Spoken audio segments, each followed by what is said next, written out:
Welcome back to Mindful Endeavors. I am your host, New Age Alchemist, and joining us again is Lorena. And we're always happy to have you back. Really quick before we continue, if we talk about anything related to mental health, understand that it's just a discussion, and we're just trying to talk about it in a nuanced fashion.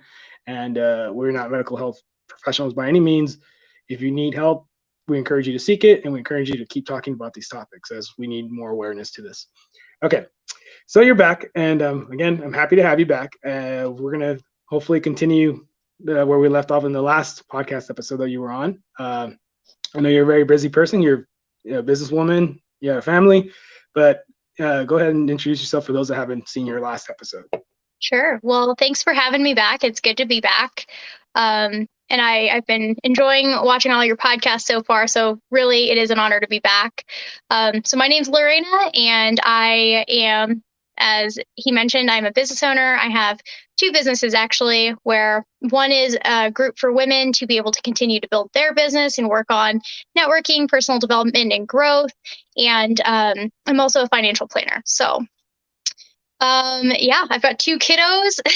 You'll probably hear them knocking on the door because I'm downstairs in my office on a Sunday here. So if you hear any rustling around, my house is not infested with raccoons, just little people.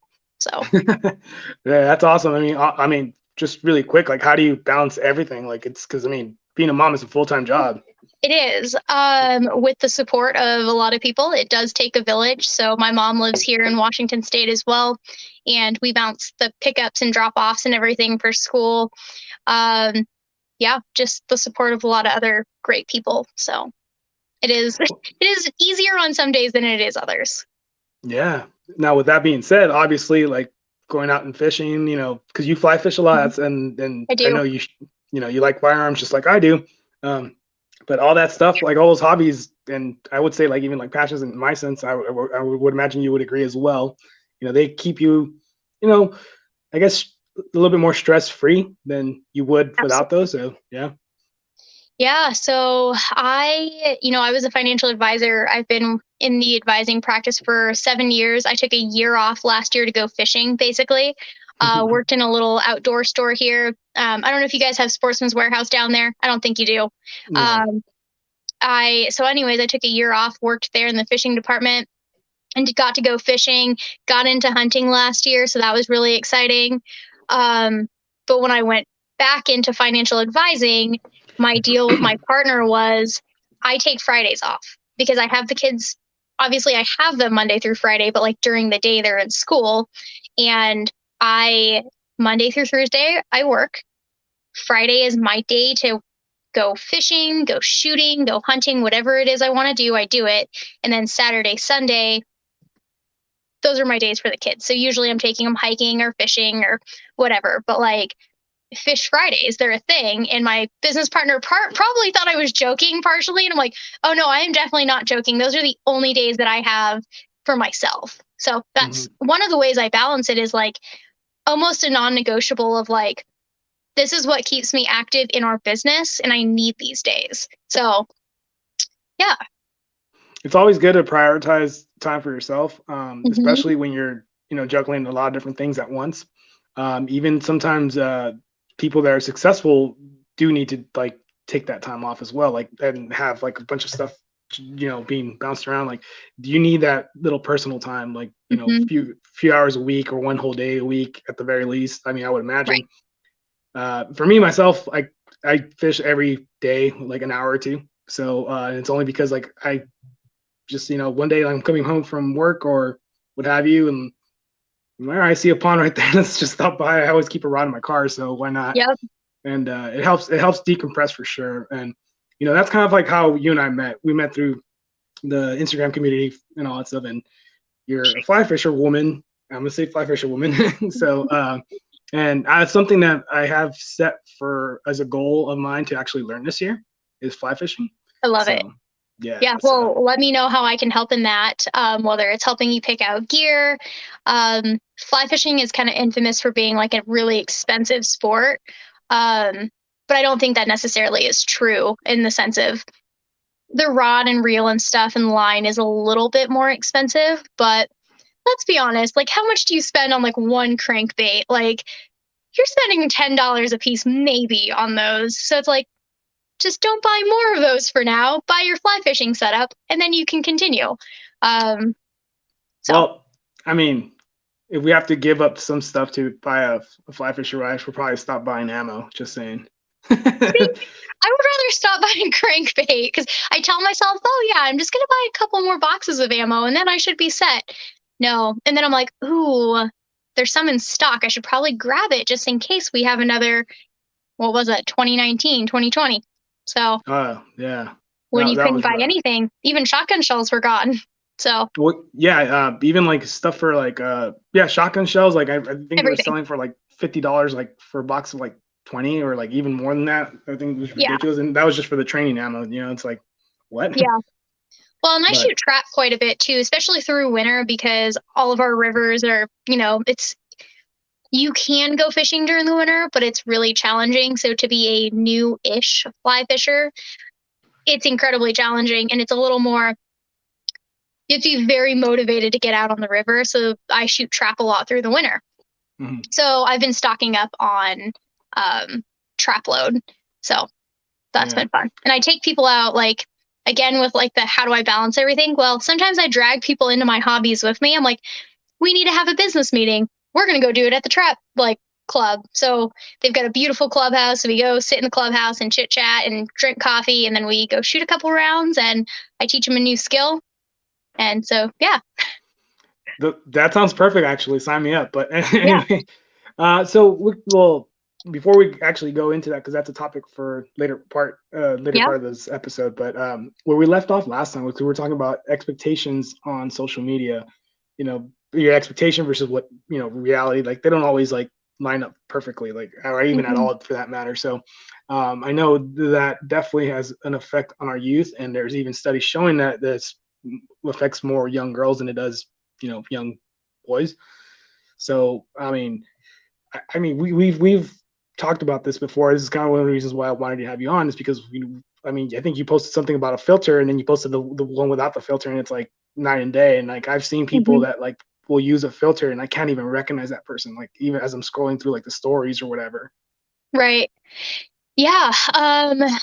It's kind of interesting because, like as I was telling you earlier, I have a daughter and I have a son, and I wouldn't say it affects like the self-esteem aspect of boys as much as it does little girls, Hmm. because I mean, you'll go on and it's like it gave me longer eyelashes. It gave me like a different shaped face. It like contoured my face differently. It made my lips bigger. And I'm like, cool. So it's basically telling everything about my face is wrong, like according to the standards. And I'm just like, even as an adult, I'm like, wait, do I need to fix these things? And I'm like, wait, that's stupid. Like, no, I don't. It's just like, but if you let it get into your head, it can really bother you. And we've seen this, like, and like you do you. If a girl wants to like do whatever she wants to her face, that's on her. Like, but like this, the pressure that we're putting on people to do those, because a lot of people will say, well, I'm not doing it for anybody else.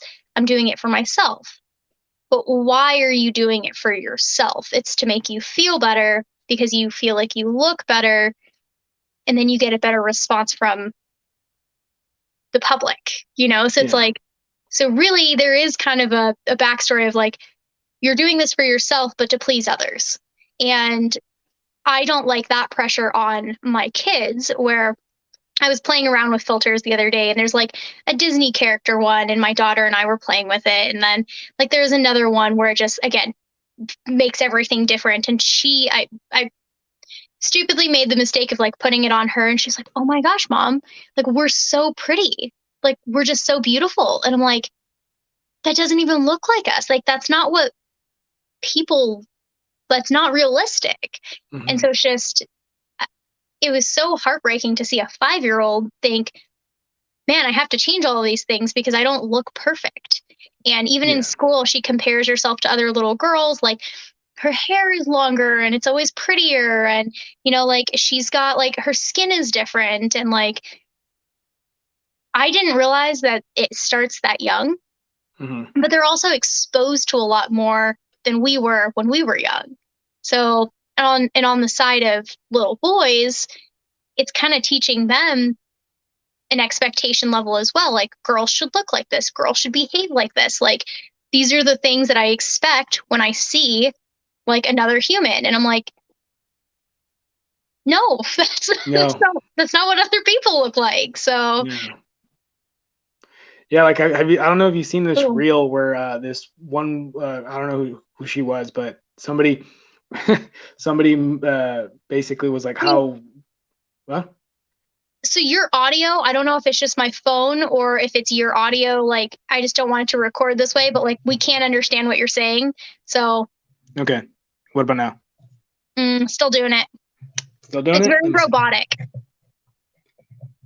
Oh, if it's robotic, it's because it's really windy outside, so it might be the internet that's kind of like cutting in and out. But let me see.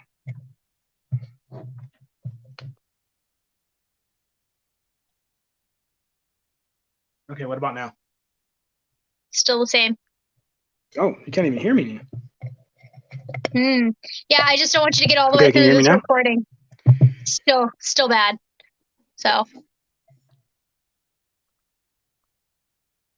Okay. Okay, what about now? no, it's still weird. Hmm. So I don't know. Maybe it's just coming through like that on my phone. So try muting yourself and unmuting Can you yourself. hear me now? It's still funky. It definitely sounds like it's coming from your mic though, because What every about time you now? move the mic around, No? Jesus. Okay. Is that better? still bad. It's still bad. Yeah. But is it at least can you at least hear it or It's very staticky and like just really loud when you're talking in the sense of like there's just a lot of background noise. It's weird. what about now? That's perfect. Okay, so I was messing with the mic a little bit too much. Okay. All right, let's continue from that point. What point? And I'll edit that part out in Okay. before I upload it. But so where do we leave off? So we were just talking about the expectations of like little boys changes when they start to see girls showing up online like this, you know?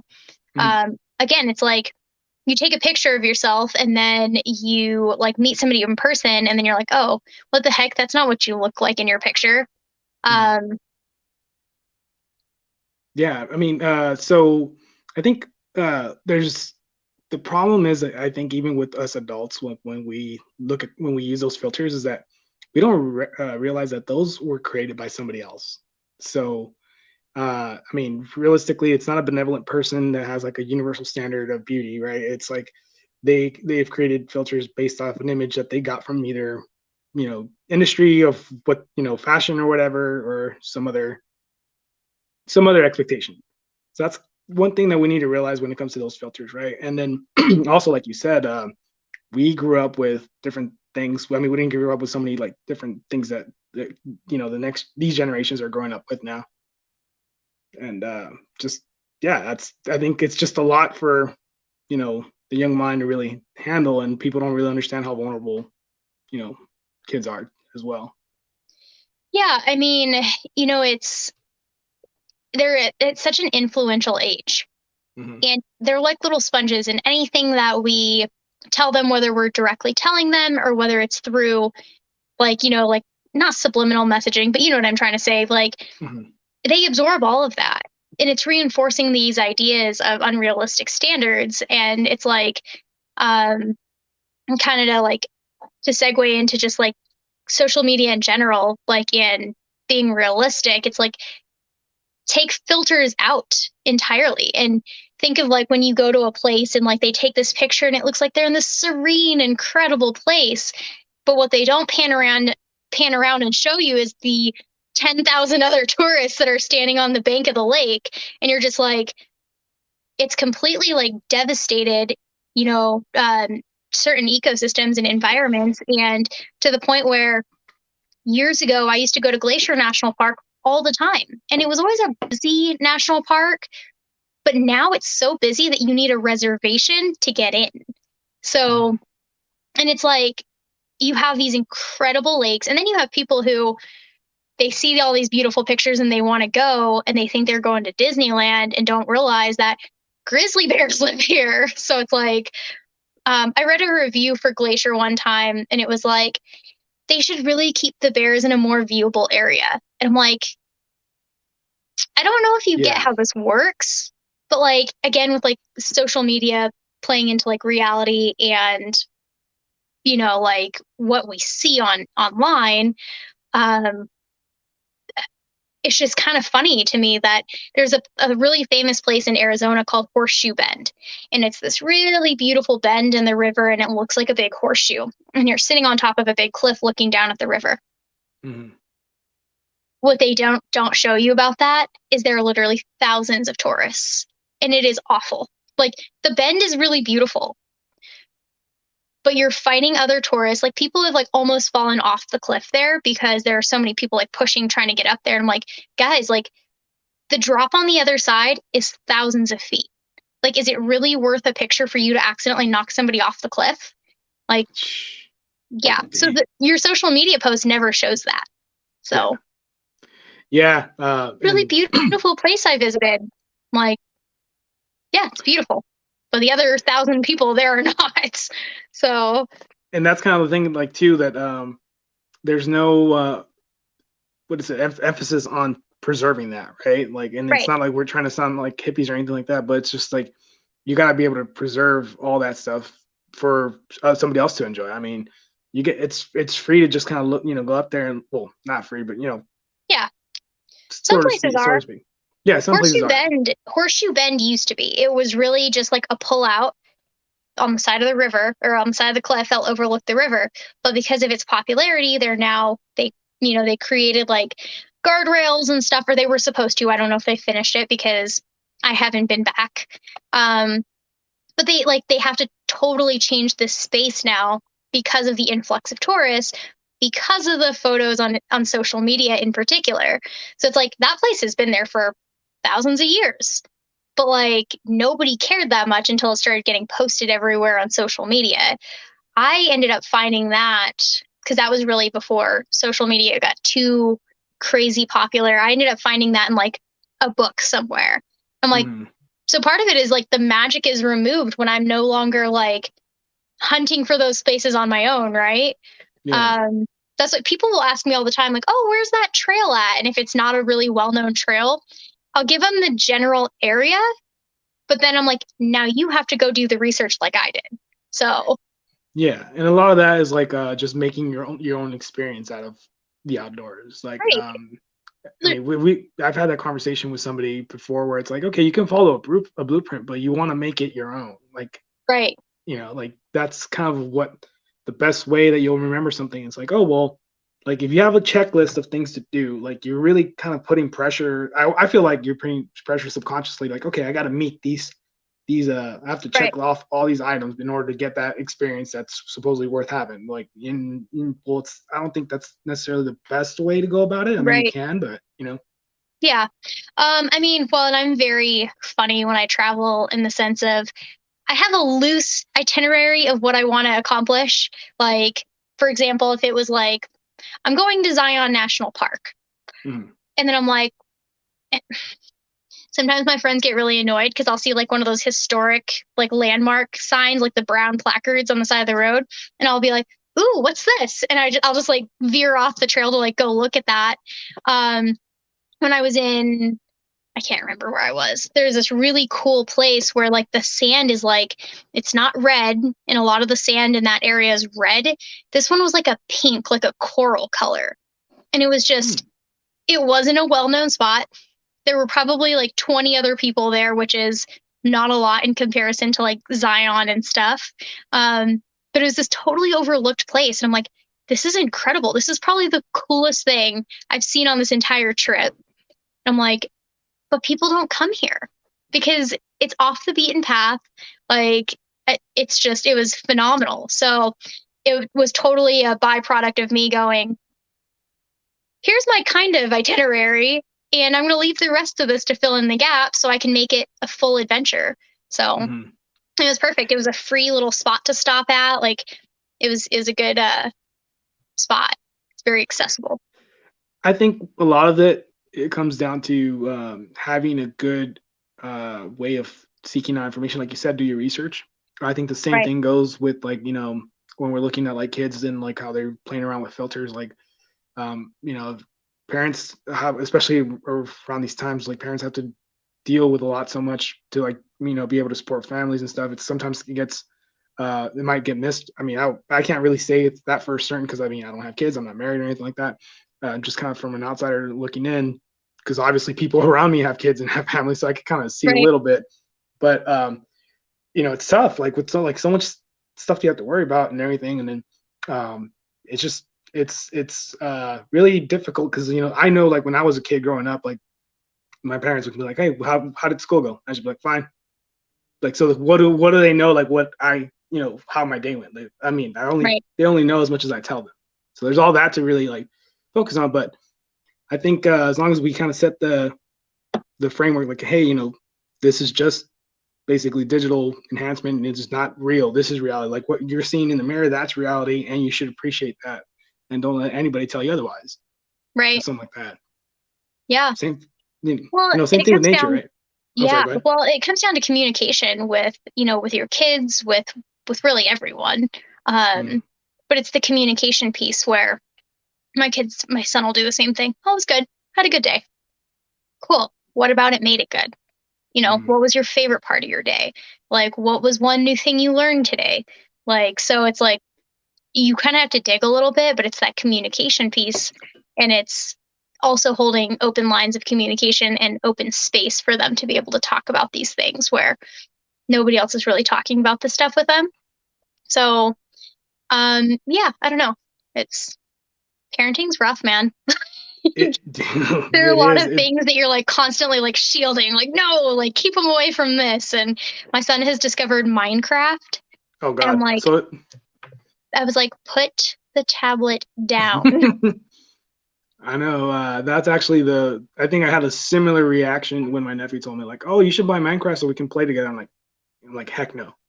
So Well, yeah, for one, it's boring. I'm not gonna lie. I mean, I don't like it. Other people might like it, but I don't have an issue with video games so much. Like, there are some really incredible video games out there. I appreciate the talent behind the scenes of the people who have created the video games because, like, that's an art mm, form, right. especially like video games with like really cool storylines. Um, but it's like, again, there's a point where it's like, this isn't reality either. Like, it's an escape from reality. And it's like, I don't know. So it's a very slippery slope, I feel like, because they're so stimulating and they're so addictive.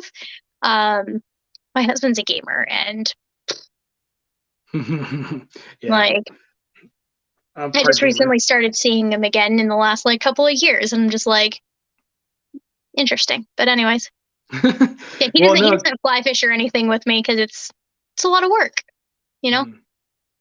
Well, it's a lot of it is we need to kind of like, I mean, this goes for everybody really. It's not even just kids in general, but like even our own selves is we have to fight this urge to get this instant gratification. I mean, that subject comes up a lot in this podcast. Like I think I don't know, there's probably like 80% of the episodes probably have mentioned it once. I don't know, something ridiculous like that. But it's because it's an issue that is, I think it's pretty much very prevalent and something we have to struggle against. Like how like tying it back to social media and the the outdoors and the communities that we're a part of. How many people you see that are trying really hard to get noticed so they can go viral? Like it's a bunch of people, and it's not even Hmm. just with the outdoors or anything like that. It's like everything that like even Yep. just like putting games online and stuff like that, and people doing imitating jackass and stuff like that. Well, that and Everything. like, have you noticed this weird influx of like people lip syncing to videos? And what I started doing that. yeah, but it's just I'm like, so some of them are really good. But it's just like again, it's like because those videos boost the algorithm. And then like I'll Mhm. check my videos that I posted. I'm like, oh my gosh, this one got X amount of views. Like, did you see the one I posted where I'm wearing a green flannel? It's a conceal carry flannel. Yeah. Yeah. That video alone, like within a couple of weeks, got over 12,000 views. And I'm just like, Mhm. I didn't do anything. I literally put a song over it and showed you guys me putting a gun into a pocket in a flannel. Like, so I remember I that didn't one. do anything. I remember that one. I think it's mostly the song that kind of like triggers the algorithm. It But it does, but it's also a matter of like what the content is, because you can pick a really popular song and then sometimes it works, sometimes it doesn't. But it's like That's true. there's definitely a balance, because it's like I like the idea of sharing stuff, and like, you know, when other people get to view it, I'm like, maybe I'm inspiring another woman to go out and like get her concealed carry permit or something like along those lines. Where in the firearms community, I feel like you see a lot of like people who are in it, but they don't ever talk about like the awkward things where I'm just like, people will rattle stuff off and I'm like, I don't know what that freaking means. Like, I'm just like, I would love to, but I just started, and everybody starts somewhere. And a lot of the videos and stuff that you see, they just show people in the community. They don't show people starting. So I'm trying to really reach that demographic of specifically women who want to learn how to shoot, who have never picked up a shotgun before and would love to go bust some clays with me, but have no idea how to even load the shotgun. So I'm just like, I want those people to not feel excluded from the firearms community, because everything they see a girl shooting like 3-gun competitions and go, holy crap, well, I don't know how to do any of that. So I'm like, and contrary to popular belief, you don't have to wear Daisy Dukes in a bikini to know how to use firearms. So Yeah. No, I mean, I get you on that one. I think because like my the gun from bunnies. my oh yeah, I mean, I think there's bunnies for everything. Like honestly, like, There is. there's yeah, like The, but you the know, worst is seeing the fishing girls, because I'm so close to fishing, where I'm just like, you probably didn't even catch that fish. Like, what the hell? But oh am I allowed to say that on your podcast? Sorry. yeah, you're fine, you're fine. I Okay. think I have seen some people that have been accused of not catching their own fish, but you know, and but to your point. But anyway, like what I was trying to say. Sorry. So no, you're fine. So what I was trying to say is that so a lot of the stuff that I want to see, like when you know, like when regards to like lip syncing, uh, I want to tie it at least to the outdoors, but at the same time make somebody laugh. Like that's the whole point Right. with at least like my mo with like my social media is either I'm gonna well obviously besides documenting what I'm learning in the outdoors, because I don't know a whole lot. Like the only thing that I mean, I'm not even an expert. The only thing I did before I got into fishing, firearms, and all that stuff was hiking, and that was because I was living in Southern California, so perfect place. But so I kind of like took this mo where it's like, okay, I don't necessarily want to brag about myself, right? Like I'm not trying to do that. Like I know I'm not accusing anybody or anything of doing that, but what I want to do is like I want to either make somebody laugh, either at my own expense or for some other reason, or I want to basically inform, one of the two. Right. So and what I'm gonna get doing with regards to firearms and even fishing is just kind of like I already have one video that I produced, and that's how to change the drag washers on a reel. But I want to start producing that kind of content as well. So Yeah. that's the one These thing that's things missing. provide value. So Yeah. Have you seen that account, Aquatic Biologist? No. You should look him up. Very, very, very informative. I mean, I think he's a Okay. bass. I don't know if he's a bass fisherman, but he knows a lot about basically building and managing ponds, and very informative. And I think that kind of content is really wholesome, and it's really something that should be probably having a lot more exposure. Unfortunately, Yeah. it doesn't trigger an algorithm sometimes, so that's the Yeah. problem. You know whose account that I really appreciate, like now that we're talking about laughs? I probably mentioned him in our last podcast, but he's so freaking funny. Joe versus Fish. Oh yeah. He could be like one of my favorite people. I'm like, even though you guys are both like gear fishermen, I'll accept you. So Oh yeah, there for I'm those gonna that throw in like one snooty fly fisherman joke. So yeah, for those that don't know what we're talking about, I guess I mean there's a little, I don't know, would you call it a war between gear fishermen? Gear fishermen is like what you see, like with the little spinning thing, or even just a bait caster. That's what yeah, the gear. But the yeah, fly like fishermen, conventional fishing. yeah, conventional fishing. The fly fishermen are the ones that do the little casting thing. I mean, I'm sorry, that's not a good description. What exactly? How would you describe the fly fisherman? Difference. Obviously, the casting is different, but what you see with like people whipping the line back and forth, I actually don't cast like that very often. Okay. So a lot of that is in like movies and stuff, and sometimes I do, but that is to get more line out. So the main difference, obviously, like the rod and reel are different and everything else. But what we look at is if you look at fly line, you have a really thick line because your fly doesn't weigh anything because you're literally mimicking a bug. In gear or conventional fishing, spinning, whatever you want to call it, you have the weight of your lure that's carrying your line out. So your line is really light for the most part. I mean, I know that there's heavier line and stuff, but even like I run 50-pound braid, it doesn't weigh anything. So, Yeah. so the difference is the line is what carries your lure or your fly in fly fishing, and you rely on the lure to carry your line in gear fishing. So Yeah. that's Yeah. the main difference.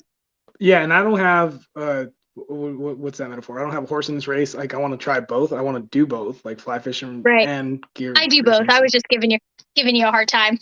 yeah, So I because there is that. mostly fly fish these days. If I'm fishing to keep the fish for food, because every now and then I will go out looking for rainbow trout in a lake to actually take back and eat. I usually just go out there with either a Castmaster or a bobber and a worm because I'm like, the only reason I don't do that is one, it's boring, but it's a great way for the kids to learn. That is probably how I would recommend kids get acquainted to fishing in general.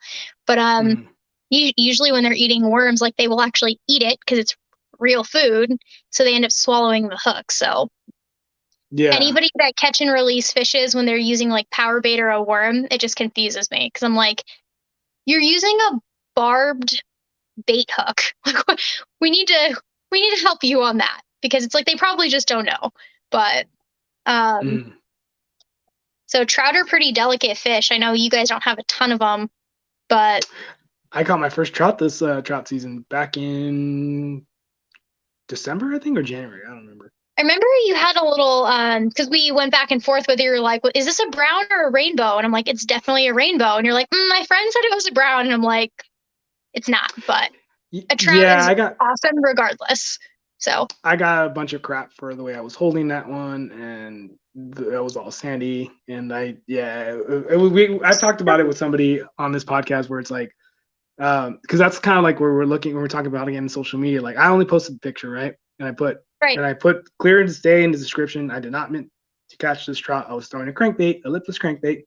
Somehow, some way, yeah, I smacked it. I've caught plenty of rainbows on crankbaits. I'll troll it behind my kayak, and sometimes I don't even realize I have a fish on, and I'm like, I'll like look over and my rod's behind me, and it's just like bending, and I'm like, what the heck is going on back there? I remember I was trolling this like big Rapala behind me, and I had this like rainbow trout that was like maybe 10 inches, and I'm like, what are you doing?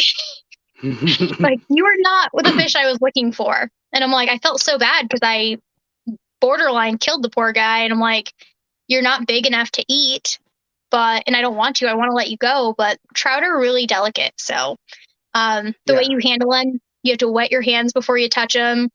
Like it's a lot. And I got that from you, by the way. So I like once I had that post and we had a little back and forth about whether it was brown or not. Because the only reason why I thought it was a brown was because in that lake that I was fishing, it said it had brown trout. There was brown trout in there or something like that, or like they stock it or something like that. So, and it wasn't like a clear like rainbow like ish. Like it had like the spots, right? But it wasn't like I didn't see that pink hue across the.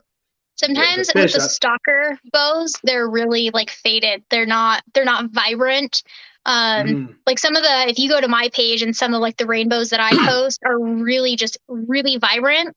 A lot of those are actually a special fish up here in the Columbia River in the systems that flow from the Columbia, like the Spokane. It's the native red band trout. So it's a rainbow. It's a species of rainbow with this really incredible like maroon, dark purple band on the side. And they're just different because they're wild. They're insane to fight, especially on a fly rod. But it's like, and I didn't see that. Yeah, there are fish that I've caught where I caught my first walleye and I reeled it in and I looked at it and I was like, what the heck is this? And I went to grab it by the lip and I saw its mouth and I'm like, nope, don't like that. So I ended up keeping that one. I will say that walleye felt like fighting a wet shoe. Like I thought I had a stick, like because he didn't run, he didn't do anything. So Yeah. Well, so my favorite fish to fight right now, and I think from the last time that we had our podcast episode, is a carp. And like I've been addicted to that. I want to catch one on the fly for sure. Like that's going to be definitely a goal of mine.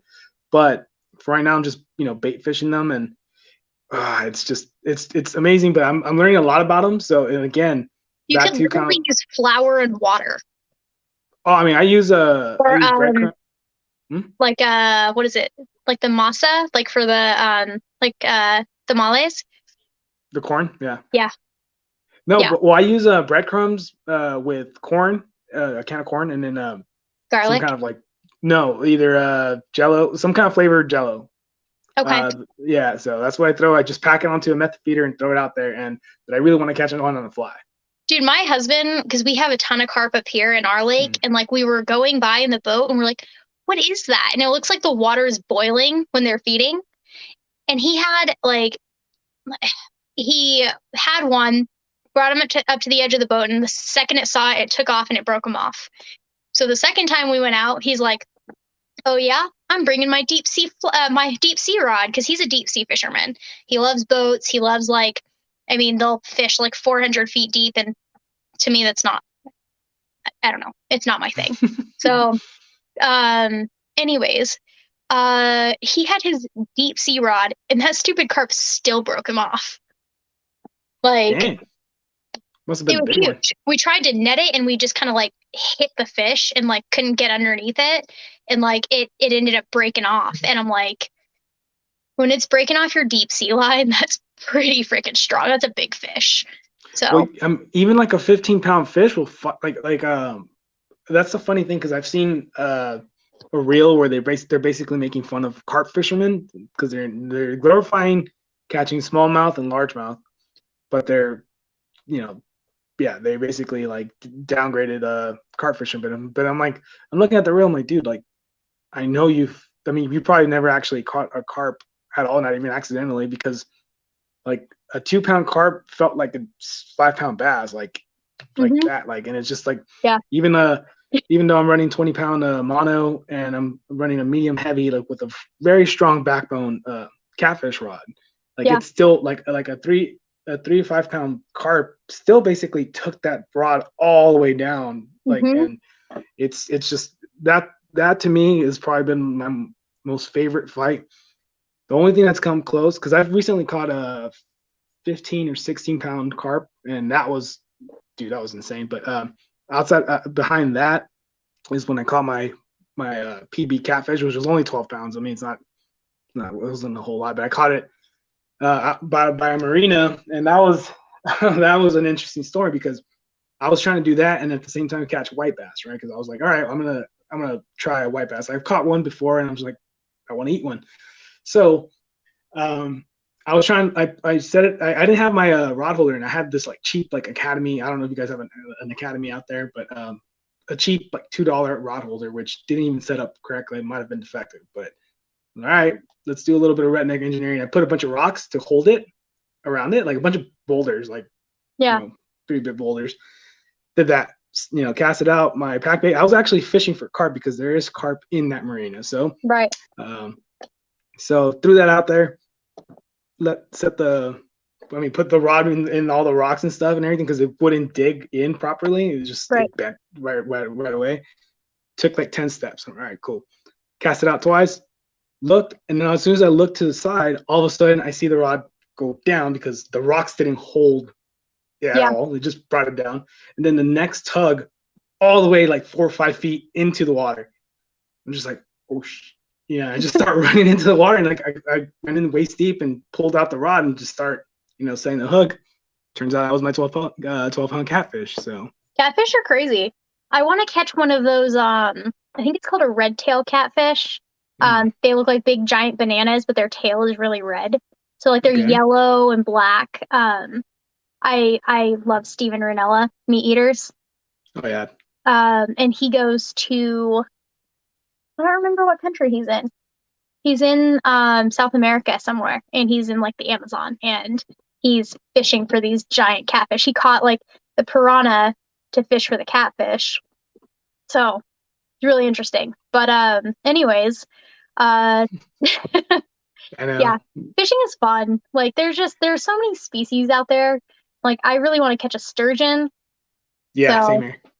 yeah, they're Same really here. I recently, protected, so it's hard to get down there. We have a really good river for it, but it's you have to have the right boat and everything else. So yeah, I've seen a video of like a giant sturgeon that just jumped out of the water when they had it like hooked, and it was. I'm like, dude, this is awesome. I the want to get on hooks that. that they use are insane. Like those Mhm. giant like octopus circle hooks. I'm just Mhm. like, holy cow. Like it looks like you can use that to like hang animals from in your barn. Like the thing's huge. So Yeah, yeah. But so obviously we agree that the outdoors, and in our case specifically fishing, well, of course firearms, but specifically fishing is right. fun. So let's go ahead and segue into our next topic, which is basically accessibility. Because it's one thing that I kind of like really fond of because I mean for me it definitely helped. It made my mental health better in Right. exploring outdoors. So yeah, let's go ahead and talk about that. Like, what struggles do you see, or do you feel in your experience like that we face, like in terms of like the accessibility or the barriers of entry into the sport or Sure. activity? Yeah. Well, I think I should preface this start of the conversation with my family is very blessed to be able to afford everything that goes into getting outdoors. Mm-hmm. And one of the things that, kind of, I guess for lack of a better word, irritates me is I'm like, man, this is really expensive. Like buying all my licensing and paying for all the tags and doing all the things. And even like I have a rifle sitting in my room, actually in this room that I'm in, that I bought, but now I have to Mm-hmm. buy the scope for it. Now, I get it. I could go out and get a much less expensive setup. Like I kind of went like, I was like, well, I don't want to buy a base level because I can. Like I said, I'm very blessed to be able to go do that. But like there are a lot of people who I feel like want to get outside and just can't because they can't afford to do it. So it's like, where is, and as I mentioned to you earlier, I don't have the answers for this. But how can I go out because hunting and fishing should be accessible to everyone, not just 2 days a year. In Washington State, there's like 2 days of free fishing, and I'm like, well, if I'm a mom and I can't afford to take my kids out fishing because I can't afford all the gear, I can't afford the licensing, like all of these things, and I'm not really like interested per se yet in fishing. Why do I want to invest all that money just to like get out for the day? But I want to teach my kids how to do this. I just want to get them outside. So it's Yeah, like, where's that middle ground or people who hunt for food? It's my goal is to be able to go out hunting and fishing so I can actually source my own food instead of going to the grocery store. And we're not going to get into the conversation of the quality of food on our shelves because that's a whole nother podcast. yeah, We'll mark that one down for another time. Um, but anyways, it's like if I'm going out there to hunt because I can't afford to put food on my table, how in the world am I supposed to afford all of this? mm, So, and I don't know what the answer is. I understand why we pay for licensing and for tags and everything else, and conservation is very important to me. I would say hunter and fishermen are like probably the top supporters of it.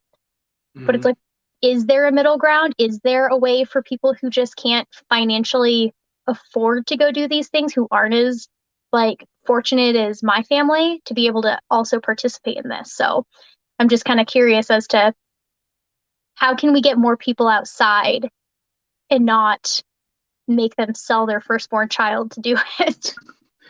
um, yeah, and like we should also, I mean, yeah, because we have to be very mindful of like how we get people out there too. I mean, it's not just like we talked about earlier in this podcast episode. Like we got to teach people to make sure they appreciate what they see out in the Mhm. outdoors, and even and like we have to kind of like start with like I think personally we have to start with like definitions of what the outdoors is. Because I mean, for example, I grew up in a concrete jungle where it was very.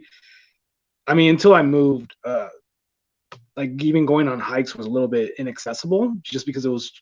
I mean, it was California. Like traffic is ridiculous. Like we Hmm. don't have the time. It has to be For a whatever weekend reason. trip because you can't just drive down the street and get outside. Well, yeah, and even then, like my mom didn't drive. My dad had two jobs, so like we never really got a day off. So it's like we didn't have the time. There's stuff like that because economic issues or whatever. But what I think, like, I don't know if we can, like you said, we don't have the answers. Like, I don't know if it's even doable. But it's like, I mean, I don't even know where to start because like there's so many things that I'm thinking right now. But like public ponds, you know, they're there, right? And like you said, we do need a license. But here in Texas, I think state parks are free, completely free. Like you don't need a license. But again, being able to drive to them is a different story. So there's a lot of different Right. factors that really contribute to how you can get into the sport. Like Right. there's a lot of people in my situation where their parents didn't do like the hunting or fishing, and we kind of had to be self-taught, or we had to like seek the information ourselves. Hmm. I think we can start with that first. That shouldn't be like just because you know somebody's parents they didn't grow up with that tradition, or that wasn't a tradition in how they grew up. Like we shouldn't let that stop us from being able to access the outdoors, whether it's Right. hunting, shooting, fighting. I mean, fighting, fishing, not fighting. Fighting So fish. That's what you meant. yeah, that's what I meant. Fighting, fishing, fighting carp. So Yeah. yeah, but I think Um, we can start there. In terms yeah. of money, though, that's the hard part. Like I don't know how to do that. Right. Well, and I think it's nice to know, and I'm sure that there are more nonprofits out there than I realize. And I guess that's kind of what sparked this conversation is maybe there are nonprofits out there that I don't even know about that are helping people. And I think it's very state dependent. Like the state parks here in Washington State are not free. You do have to have a fishing license. Um, and it's just it's not super accessible in the sense of like unless you have a boat, then you can get out on the water and do that. There's not a lot of bank fishing. Okay. Um, so if it yeah, so there's that piece too, but like the Mayfly project is a project that helps kids learn how to fly fish, and like more specifically like at-risk youth, essentially, um, or like kids with like disabilities and stuff. So it helps their parents alleviate some of the pressure of one financially committing to something that I don't know, maybe the kid decides that fishing's not for them, like, but they Mm-hmm. provide all the gear and the learning opportunities to be able to go do that. So um, I grew up fishing with my dad, but I didn't realize that I wasn't really learning how to fish. I was learning how to reel in a fish, or how to cast a rod. But like my dad tied all my knots, he put all my stuff on for me, he picked the spots. Like, so it's like being able to like read water is really important in fly fishing. Being able to find structure is really important in bass fishing. Um, so it's like, and I'm still not great at finding structure because I don't use a fish finder because I'm stubborn. So um, but anyways, it's like I'd I'd be curious to know what other organizations are out there teaching people who maybe their parents don't care about fishing, but the kids want to learn. I've had a bunch of people ask me if I would teach their kids to fish because they're like, for whatever reason, they got a wild hair and they want to learn how to fish. I hate fishing. Like I don't even like fish very much. Like I don't want to do it. And I'm like, I don't know if I'm qualified to teach kids how to fish, to be totally honest, but I bet you there are people who are. So, Yeah. um, yeah, but I think also like I mean obviously like if we become successful in our businesses and stuff like that, we can eventually set up a nonprofit that will do that and help communities locally. At yep, least that's a start, right? right. um I think just showing like you said, like like their parents are not really into fishing or they never tried it. Like a while back I was fishing for bluegill, and like I had like this little girl that approached me and she's like, oh, what are you fishing for? And then her brother also came and approached me, and then I basically had them cast my rod, and they each caught a bluegill and they were happy about it. Like, I want to Hmm. fish. And so then I just kind of like, I don't know if maybe I just wanted to hear this or I actually heard it, but like as they were walking away, like the dad was like, oh yeah, we'll get you set up, and like we'll get all your stuff, next time, and then we'll come back. I'm like, all right, cool. I just got two little people to like fishing, so Right. uh, that's awesome. Well, and that, ties in earlier to what I was saying about like helping women get into firearms, but really it's like to pass it on to the next generation also of if I can get kids into fishing, whether it's starting with my kids or somebody else's kids, and like, and we were talking about like proper fish handling techniques and stuff. Well, that knowledge doesn't just come out of thin air. They don't just know that stuff. So it's, if we're teaching them, that really gives us the opportunity of teaching them how to do it right and like Mhm. how to respect nature and to not cut your fishing line off and like leave it in a jumbled mess on the side of the riverbank and being able to like leave it as accessible as possible to the next generation after them. So it's one of the reasons, I run my businesses not just to be able to provide for my family, but also to leave a legacy and to have a footprint long after I'm gone. And part of that ties into getting other people into fishing, hunting, shooting, whatever, and like just being that kind of like that mentor and guiding point of like this is why we do the things we do. And there's something about like when somebody's, it's like when we became friends, you're like, you like fishing, I like fishing, we're friends now. So it's, Yeah. if we can teach little people how to do that, or I mean, shoot, other adults how to do that, it's just, there's something that's like in human nature that, most people are excited about that, whatever your hobby is. So, Yeah. but we have to teach people how to respect nature and how to like care for it. Otherwise, it, regardless of the amount of money, it won't be accessible in the future. So, Yeah. Yeah. And I think that kind of would play into also like how expensive it would get. Because I mean, the more you need to spend, what is it? Healing the destruction that people have made. I mean, destruction is probably over glorifying, but like because yeah. people trash certain places. Like we've seen how Mhm. much trash have we seen like on rivers, on the banks, and Yep. I can't even count. But you have to pay to really clean that up, right? I mean, sure we Yep. can do it, and some of us have. Like I know plenty of people that will bring a bag with them in case they see trash or whatever, and they'll pick it up Mhm. if they see it. But that could kind of also add into it, I would imagine. But I think the Yeah. main factor is really just the information. The information is more of probably the biggest barrier of entry I see, for example. I mean, in my experience, because like you talked about, like you can get cheap tackle, but if you don't know where to find it, where you're pretty much not gonna find it, right? So it's the same thing with Right. like losing expensive lures, stuff like that. Like you gotta know how to I've fish lost plenty of them. So, exactly, like and like mhm. you really have to kind of like do some research on certain lures. Like I mean, more of a lure fisherman, I guess.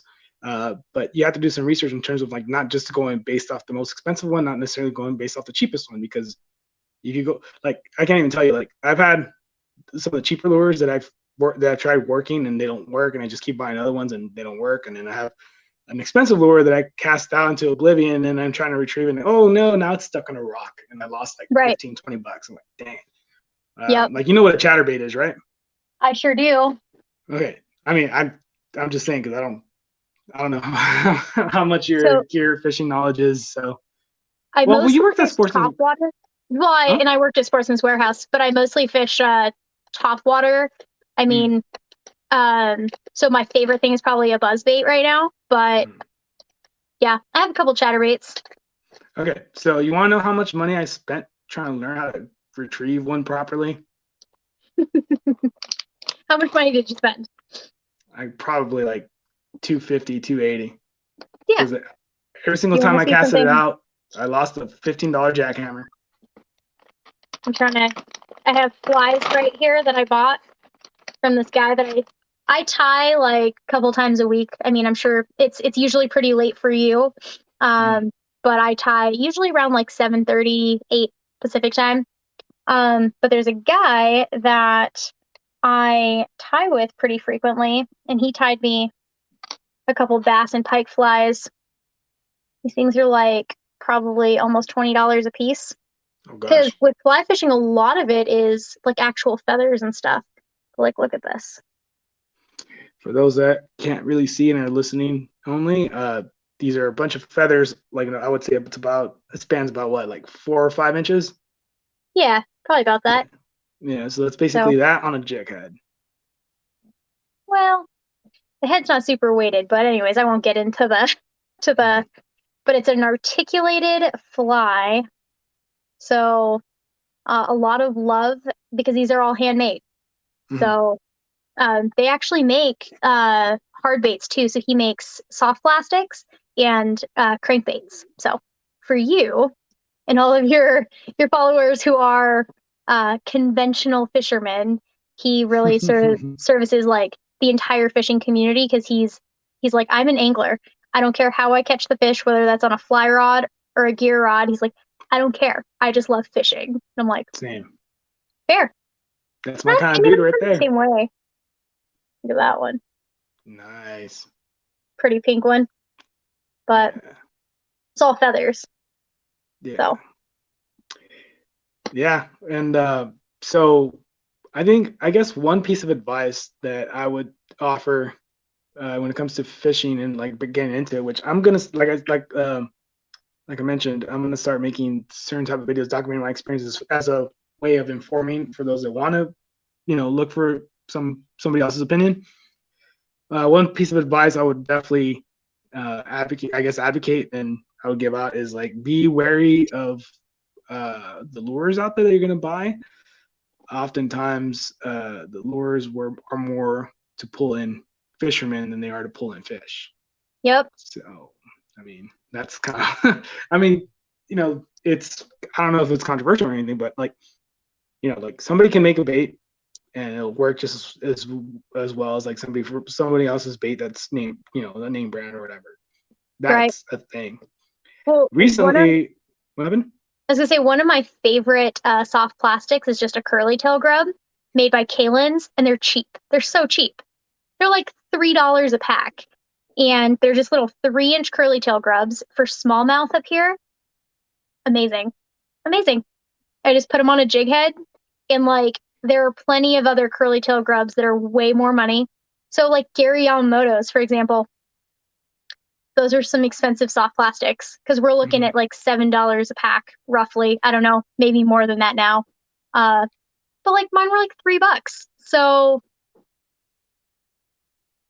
like don't be fooled by some of like the smaller companies, I suppose. But a lot of that is all marketing, and they'll put all these fancy things on the packages, and you're just like, you'll buy it because it sounds good.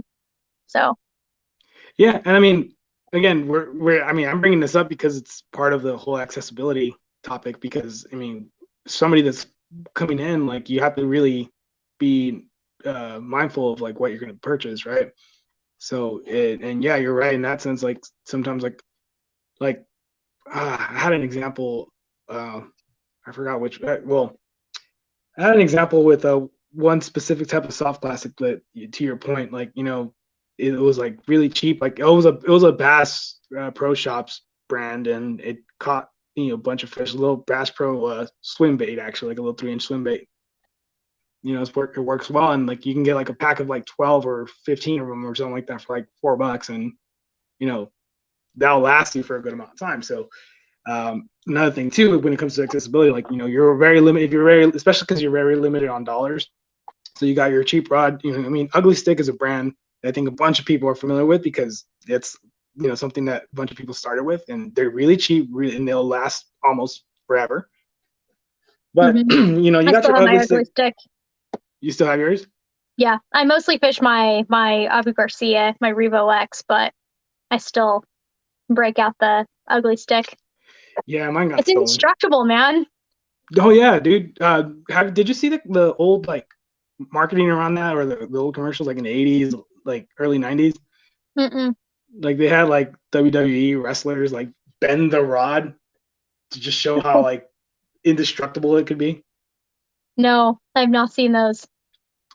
You should look them up on Google Images. Like it's pretty funny to watch. But yeah, like you got your cheap rod, and monofilament is pretty cheap. You don't necessarily have to start out with a braid or fluorocarbon, but it's important to really understand the type of baits you're throwing, because you don't want to be just buying baits when your money is very limited. And how to fish them. I think, I mean, and one of the best free YouTube or free resources out there is YouTube. Yeah. You buy something new, Google or YouTube, how do I fish this application? Because there are a bunch of them that took me so long to learn how to fish. Like, Yeah. because you think it's pretty intuitive, but like some of them are not. Yeah. And I mean, I didn't know what structure was, and I kept on throwing my chatterbaits on the structure. And that's why I racked up $250 worth of chatterbaits, and it wasn't until like at the, whatever, the 250 mark, the last one that I bought, that's the one that finally caught a fish. And I'm like, all right, I'm finally knowing how to catch a fish, and I'm not losing them as often. Right. So, and all that stuff is money. And when you're already limited to it, like you want to make sure you don't lose it. So, yeah. Right. And Yeah. I recently got into swim bait fishing, and you know how expensive that can get. So I've lost a $50 swim bait, which is actually cheap. Yep. So that's still painful, but oh yeah, it was really painful, dude. Like, yeah, you're like, why? Like, I don't. Why is this happening? So well, to the point that we're trying to discuss about information. So I caught the first time I fished a creek, I threw a little swim bait. No, well, I guess not a little, but a swim bait. Caught a pretty decent sized fish. So I'm like, all right, there's pretty big fish in here. right. So for some reason, I decided to throw that swim bait into the creek when it's really narrow, and I got it stuck immediately on my first cast, and that was it. And somebody's like, "Why are you swimming large swim baits in creeks? Like that's not necessarily wise." Like, it's like, I wish you would have told me. Seemed like a good idea at the time, okay? Like, yeah, I mean, I saw a big fish. I figured, hey, they'll go for this. Nope, a tree branch went for it. Well, I mean, it's like I have these flies sitting here, and the reason they're still sitting pretty in their packages is because I'm afraid to throw my $20 fly out, because I'm like, sometimes the river is so unforgiving, and I always like laugh because I'm like, I tie a fly and I'm like, this one's for the fish, this one's for the river gods. So you gotta make an offering first, right? Yeah. Yep. That's how it works. But yep. Yeah, I mean, we don't have all the answers, right? We just kind of talked about like, certain things that we kind of like see. But yeah, I mean, I don't know, like, is there anything like you would recommend for people to start? Because I remember we had this conversation where I saw what is it, like, I don't know, $30, $40 rod and reel for fly fishing that you told me like don't buy.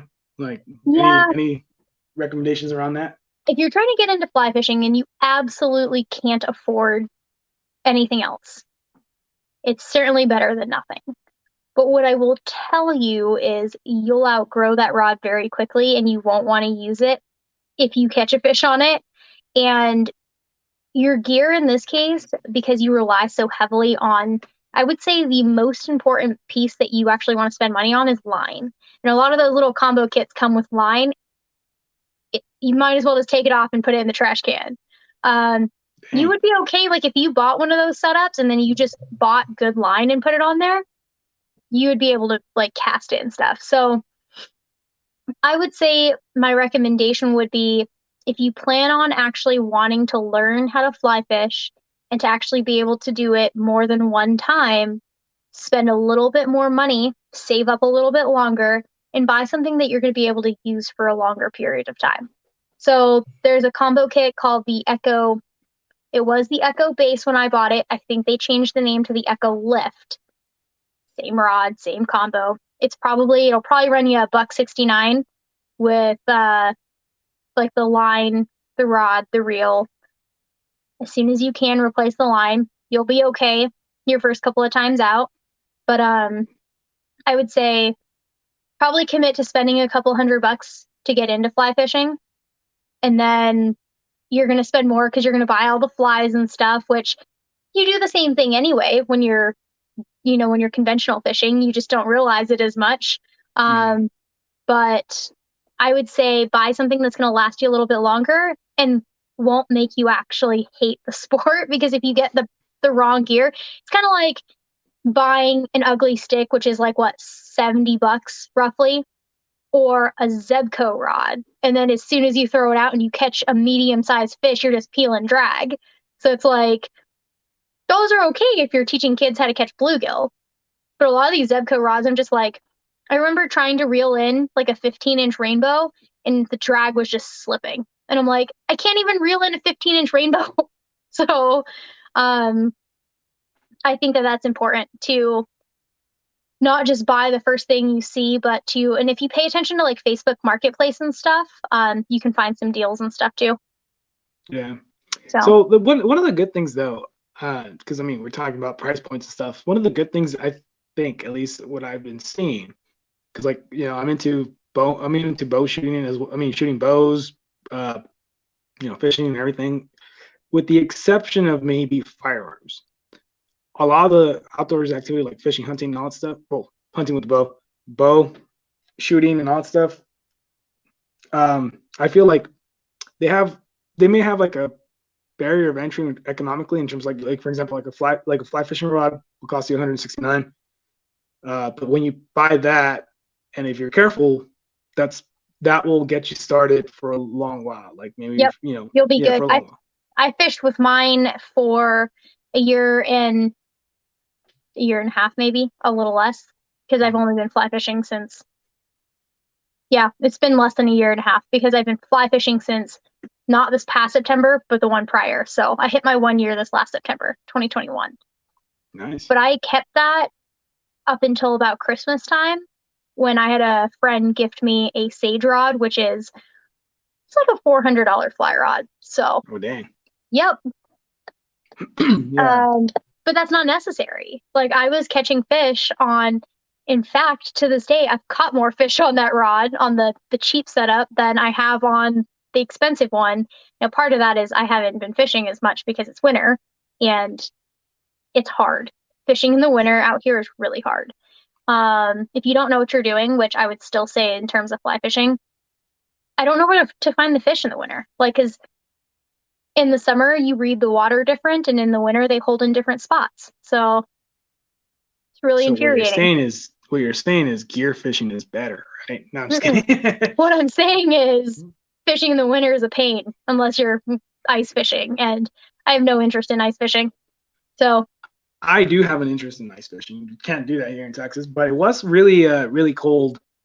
I mean, it was milder than last year, but we've had a few freezes this year, or a couple of freezes this time around. But when the last one that we had, I was out there in 26-degree weather trying to fish, and I actually got a bite. But here's the problem.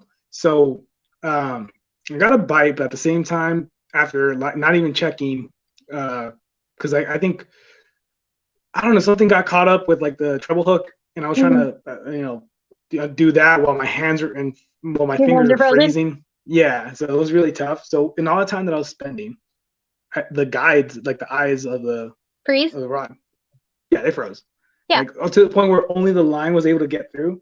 Mm-hmm. And somehow I think like that kind of messed it up to a point where like I was finding this fish and I couldn't really reel it in. Like it was just stuck in that certain point. So that and your oil and your bearings can start to freeze over too.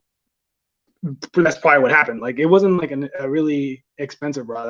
That's the only good thing. Like it was an expensive rod. It wasn't an expensive reel, but it was, well, I mean, it's expensive. $80 is expensive for a bait caster, I guess, or that's cheap. What would you say? Is that cheap, more or less? I mean, there's bait casters like $200. Mid-market, I'd assume. Like I'd say, like they still consider the ones that are like between like 75 to $100 still a cheaper bait caster. Mm-hmm. Because I mean, it was a BFS reel, so for that type of fishing, that was the cheapest that you could find. Right. But like $75. But anyway, so I wasn't feeling too bad, but yeah. So I basically was fighting it with a fixed line, more or less. I was like, I don't know what to do here, and I'm stuck, and it broke off one of the trebles. That's what you do. Well, what I tried to do is I set the rod down, and I was trying to like grab it and go like this, like pull it from the top. Almost like free lining, or not free lining. Hand lining, yeah. Yeah, that, and that's when it broke off part of the treble, and because I think I only had it hooked by one of the little prongs, by one of them, and it broke that one off. So now one of my treble hooks only has 2 prongs. So yeah, you can switch the treble hooks out though. Yeah, but I was just like, damn it, I would have caught a fish in sub-freezing temperatures. Like that would have been awesome. I do have a couple of like, because I've been out there in days that like it's been cold. It's been very cold, but like one of my tips is so I wear waders in the winter, obviously, because you'll freeze if you're trying to stand in a river and not wear Mhm. them. But in like my wader pocket, there's like a chest, like a hand pouch, basically. I put a towel that I got from like the Dollar Tree. It's a microfiber, really soft towel that is used for like cars. So I put that in my pocket, and then I take a hand warmer and kind of like almost like roll the towel like a little taco and put the hand warmer in it. So after I, touch the water or whatever, I wipe my hands off on the end of it, and then I set my hands inside of the pocket, and it warms your hands back up. Because once your hands start freezing, it's really hard to tie knots and stuff. And then if your guides freeze, you can either pick the ice out, or one of the things I like to do is just dip the rod in the water and like whip the rod, and it just throws all the ice out of it. So Yeah, I learned all of that the hard way, and yeah, it, I don't regret it, but yeah. you know what? It's still fun. It's still fun to be out there. So, I mean, I'm um, talking about it right now, so it's obviously made for a pretty decent little story. right. So The most brutal days I've ever been out there are when it's like not quite freezing, but it's snowing and raining at the same time. So you're just like, because snow is whatever, it just brushes right off of you. But rain, you get all soaking wet, plus the snow is trying to stick to you. So sleet, it's the worst. And wind, I can't do wind. It can be a I was warm about to day. say wind. Wind is the freaking worst when it comes to fishing, especially fly fishing, because you have this really light object that you're trying to get perfectly out on the water. So, I would the say worst. wind is definitely the worst because I mean I can like last year when it froze, it was like what 1 degree, like which is rare, but it happens in Texas. Um, and I was outside with no wind, and I was like, all right, this isn't too bad. But like, there's been times where it's like 33 degrees and it's like super windy, and it Yeah. just feels miserable. I'm like, dude, like it feels like little Hmm. tiny little knives are stabbing me, like like it's Yep. like, The other cool tip that I will tell you is I've put hot water in like a hydro flask or something before, and because I'm standing in the water, now my waders have neoprene booties, and then the water still goes inside of your boots. Like the boots aren't waterproof, obviously, but like your feet will start to freeze, even if you're wearing wool socks and all the things. But I'll take the hot water and either pour it on my hands to warm my hands back up or pour it inside of my boots. So hmm. yeah, if you're ever out there and it's super cold, just bring a canteen of like hot water to be able to like warm your hands and stuff back up.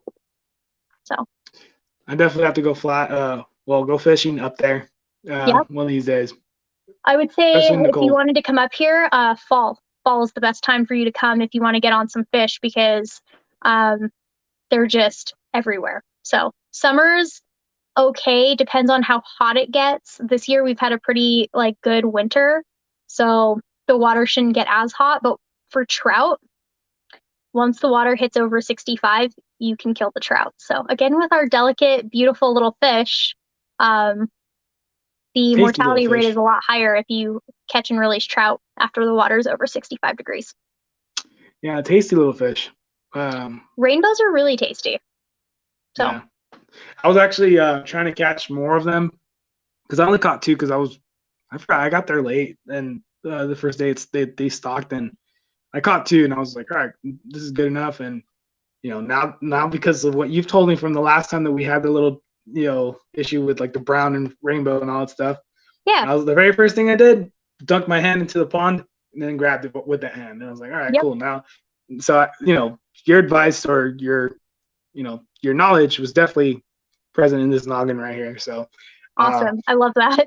yeah. So, but one other thing too that because just to wrap up the topic of accessibility, uh, so we talked about like not spending so much money, right? Because we don't necessarily need to. Like, if you're talking about just catching fish and you get a lure and it works, just keep throwing that, right? At least to start off. Like that's when we're talking about when you make the initial investment, but then it can last you for a while.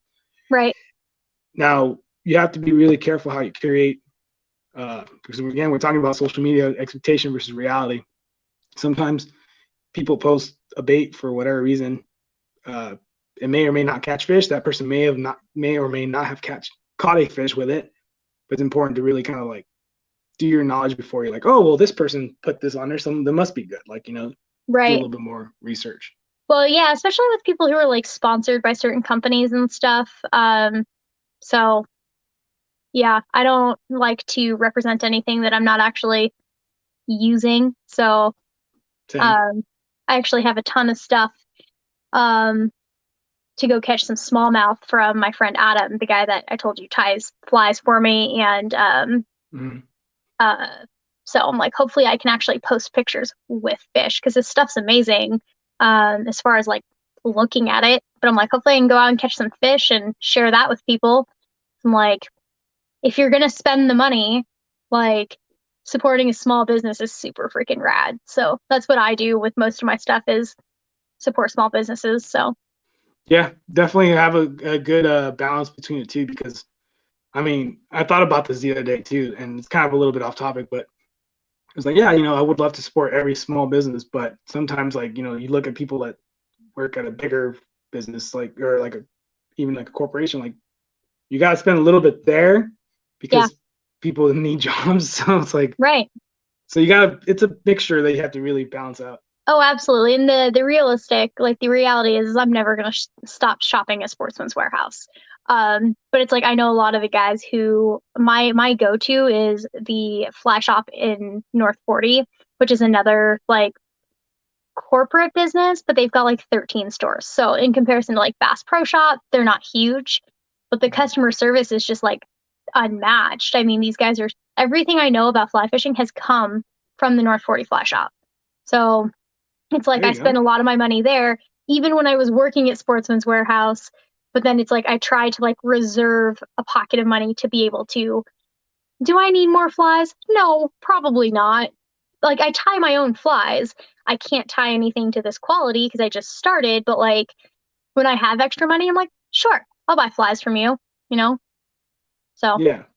yeah, Yeah, and there's a lot of good people to support. So obviously, I'm not saying don't stop doing that. Like I'm definitely right. not saying that. Like keep supporting people. There's a lot of people that do a lot of philanthropic of what is it, task or events because of the stuff the support they get from the community. So Hmm. that's always a plus. Yeah. And also when I was referring to like people posting pictures of baits, I'm not saying like that's a bad thing. It's just that people need to do their own research before they want to make the investment. Right. Well, and again, I think it comes down to like maybe they fish it, maybe they haven't, maybe it's like their favorite thing in the entire world, but like they've put in time to like learn how to fish that bait properly. So it's like Mm-hmm. if you just get it and like so my stepdad threw in a big like 5-inch Senko because he's like, oh, somebody told me like that um these watermelon like red flake like Yamamoto worms were like the thing to throw. But then he literally threw it on his like Zebco like rod and like just tossed it in and just like let it sit there and like kind of like you would fish like an axe. I'm like, yeah, but like you can't fish it like that. I'm like, Yeah. well, like you can technically because you could do whatever you want, but the odds of you catching a fish are very low. So it's just funny. So, anyways, I should probably close up here and get to these kiddos before they break my door down. But No, that's fine. I was actually gonna. That's what I was saying. Like we're gonna wrap up that topic, but yeah, we hit a little bit over the hour getting mark. There was a phone call after phone call. So oh, you're getting phone calls. I'm sorry. yeah, no, you're good. Okay. So yeah, then again, we're past the 1 hour mark a little bit, but yeah, I think there was a glitch in the middle, so I have to edit that part out. But Yeah. yeah, so it was definitely awesome talking about all these things with you, and let people know where they can find you. Awesome. I mean, the best way to get a hold of me when it comes to like outdoor stuff is definitely on Instagram. And it's just at Lara, so LARA.YEV. Instagram is probably the easiest way to communicate with me. Um, but yeah, I think that's Awesome. good to go there. All right, and last thing, any last final thoughts or anything you want to emphasize that you want to bring up really quickly? Um, Try not to pay as much attention to what you see on social media and just get out there and have fun for yourself. If you're learning a new hobby, it's going to be frustrating. You're going to want to throw your rod in the water, but don't do it. Don't give up. Hmm. And somebody that I came across not too long ago told me the best thing is I'm out there and I'm listening to the water and I'm listening to the birds and I'm just enjoying nature. And every now and then a fish interrupts me. And it was just such a beautiful way to look at it, because sometimes you get so wrapped up in the nuances of I'm not catching a fish, but why are you really out there? And it changes your perspective. So that's probably my final thought on learning a new hobby like fishing. Yeah. Yeah, and I'll just add on to that by something that we didn't really emphasize, but we did mention in this podcast episode, is that make the experience your own. You'll enjoy it a lot more, and you'll remember it a lot more when you truly make it your own. All right. Well, thanks everybody for still watching and listening, and appreciate the support. And we'll see you for the next episode. Really quick, stay on like 1 minute before I end the episode. Sure.